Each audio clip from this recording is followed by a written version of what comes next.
Greetings. We've been moving through the transit of the 13th gene key in the human design and gene keys systems. And so this is going to be a brief contemplation of the energy of the 13th hexagram or gene key or gate. But I'm not going to go super deep into it. And the reason is I just finished recording a really fantastic episode of 33 North, 96 West, which is a podcast and YouTube series that I'm doing with my dear friend Terry Malik. The episode we just recorded is on the phenomenon of empathy. And it was really rich and really delicious, and we accomplished some pretty profound and significant insights in the development of our conversation on that series. And so part of what I want to do in this contemplation of the 13th gene key is invite you to become a part of the podcast. If you listen to your podcasts on Apple or Spotify or wherever we have it published on many of the major platforms, or we also are publishing video versions on YouTube. So if you're not yet a part of 33 North, 96 West, you might just check it out. So I'm going to put the link to where you can find it in the descriptions of this video. Now, all that being said, the episode on empathy isn't going to be published for a few weeks. So you won't find it there yet, which is part of why I've decided to go ahead and do a brief contemplation on the 13th here on my own channel, so I can honor my process and my intention to... My dog is being a jerk in there. Honor my intention to publish an episode on each of these gates or channels or hexagrams or gene keys as we move through them in the transit. So here goes. So in the original I Ching, the 13th hexagram is the energy of, it's called the fellowship of man. Really profound idea to think about. The fellowship of man.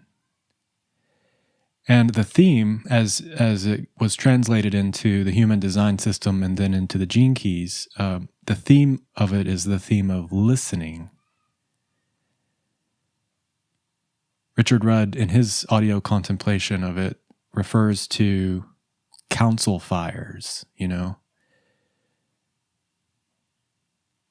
Men, of course, we're not excluding women, it's just a word. Men, meeting around a council fire or a campfire. It's like the Knights of the Round Table, or Richard Rudd even uses the analogy of the United Nations, like the idea of men coming together and really listening to one another and listening into one another's needs and coming to agreement. And at the highest level, in the gene key synthesis, this is the energy of empathy. And so, because I have the 13 in my unconscious side, in the Mercury communication and thinking energy, it's a part of my profile, but in the unconscious side, I've contemplated this channel, this gate, and this energy for quite some time, and contemplated it within the frame of reference of my life experience, to really penetrate, what is empathy really? It's a word that I wasn't really exposed to very much early in life. I think as I've become more a part of spiritual communities, I became more aware of the idea of empathy. And I think that in the past few years, it has become a bit of a buzzword in our culture. It's like something that's good to be. It's good to be empathetic. But I really don't know if we all have a really good understanding of what it really means and if it's really true if we're being empathetic. So I'm going to make some distinctions here, which are in parallel to the distinctions that Richard Rudd makes in his Gene Keys book. And first, define the word sympathy, which, because of the prefix sim, means with, and pathy means feel. So feeling with another. So if you're feeling with another, you're in sympathy, or you're being sympathetic. But you're being sympathetic as you, as an individuated, separate being from the other.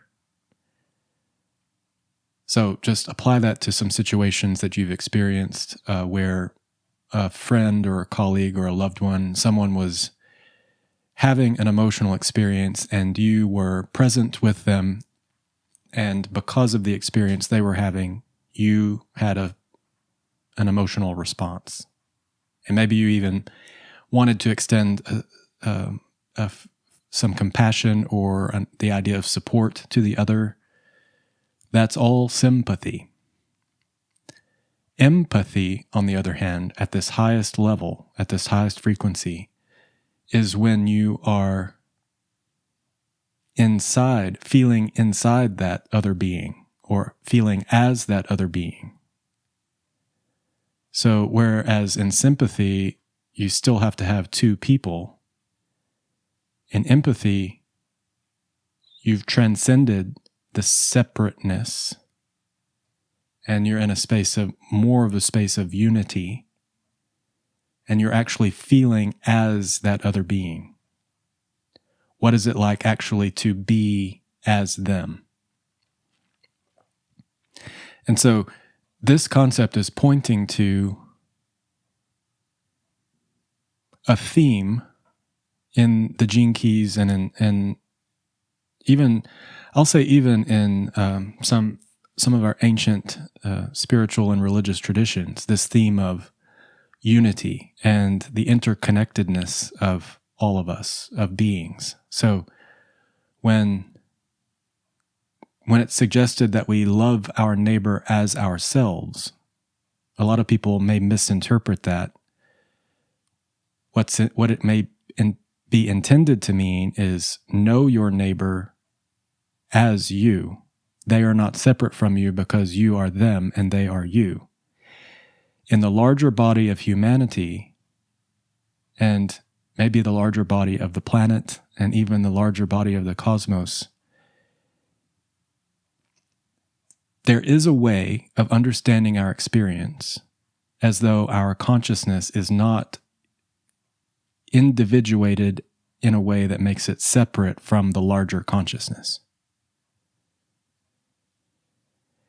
And it's suggested in the Gene Key synthesis and in the human design system, and maybe in astrology, that we're moving into an age where our awareness operating system as human beings is going to become more collective and less individuated. So you'll be able to distinguish the energy that's you as a sovereign being, but you'll be far less focused on operating that way. And we're moving more into a space of being more collectively oriented. And empathy is a function of this shared collective operating system that may be beginning to come online. All of that feels really real to me, and I can validate it in my own experience. And I'd like to move into next discussing a little bit of what I've identified would keep you or would prohibit someone from realizing empathy in their experience. I'm going to say it that way. So in some spiritual circles and communities, you may hear people say, I am an empath. what I would suggest, what I prefer to believe, what feels more true to me, is that we all have the capacity to function empathically to one degree or another. It's innate within us. Some of us come into an incarnation with particular proclivities and aptitudes that are stronger than others, and that's the nature of our experience. Like, my gifts are not the same as yours. No two people are programmed exactly the same way. So I don't want to say to anybody, you're not an empath or you can't be empathic. I believe everyone can. But what would happen to keep us from being able to be empathic or to use our empathy or to function empathically? And in my experience, the moments where I was most able to connect to another human being or to experience or witness the fellowship of man and to be empathic is when I was most receded as a separate person. I was I was less attached to all the specific stuff about me, and I was more clean and more open on several levels. So the first level is emotionally. So when I've been in a really charged emotional situation, or really, really stressed, or even panicked, and definitely when I've been in a fight or flight mode, it is much more difficult for me to be empathic because that emotional data, energy, that those charged emotional frequencies are activated within me and they become like film on the lens of my perception. So step one toward rising into empathy may be to just become more and more aware of your own emotional state. We all have to honor what happens within us emotionally, but cultivating an awareness of it makes it easier for us to understand when we're in an emotional situation, what's the difference between the emotion I'm feeling and what I'm experiencing or what I'm perceiving, or how may my emotions be affecting what I'm experiencing or what I'm perceiving. I think that makes sense. So emotional first. Second is mental paradigms and stuff. So opinions, belief structures, ideas, ideals, conditioning, biases, prejudices, all of that personal and tribal and collective and even race memory that is a part of us, and much of this may be unconscious for some of us, but all of those things that,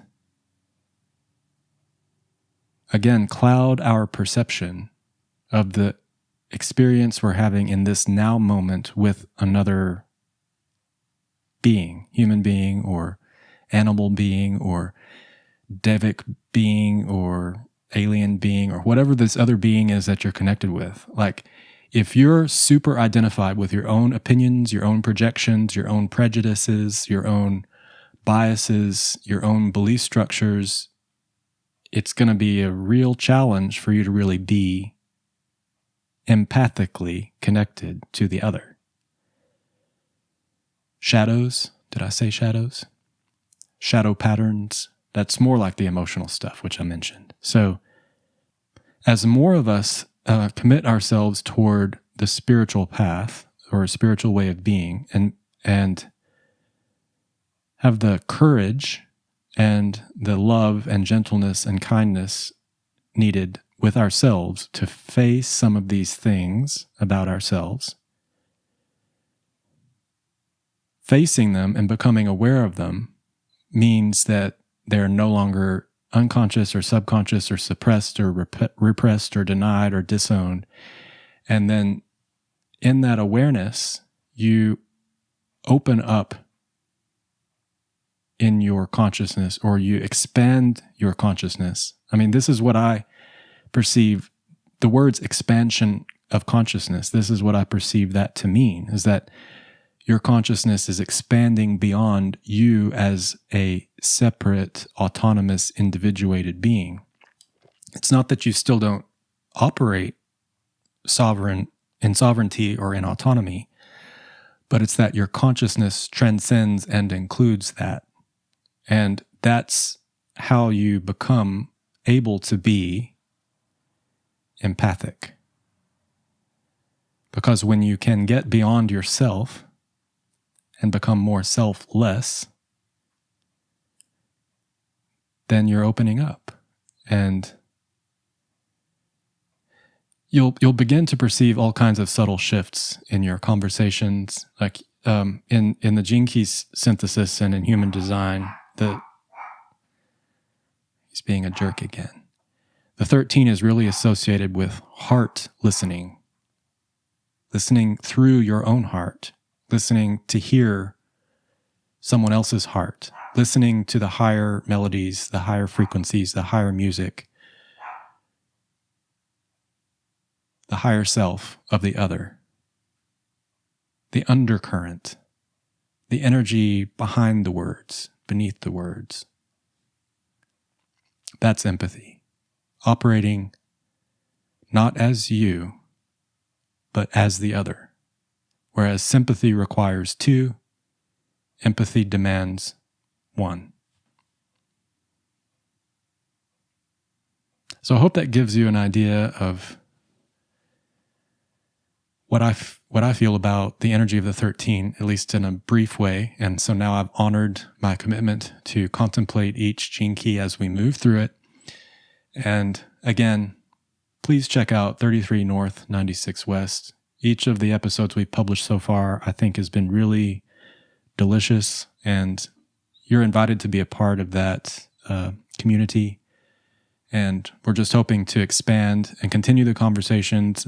We welcome suggestions to any of you who may have ideas for topics for us to contemplate and discuss together. We have lots of ideas for future programs and events and all that kind of stuff too, but we're in the early stages of it. So check out the links in the description below if you want to learn more about that series, 33 North, 96 West. Great. Thank you again for joining me for these contemplations. I hope this one was satisfying and meaningful to a degree. Let's see, I'm going to go ahead and call this an episode 27 of the LightCast, since it really didn't work as a true contemplation. So this has been episode 27 of the LightCast. I'm Jared Treadway, and as always, I'm sending you love and light. Until next time. See you then.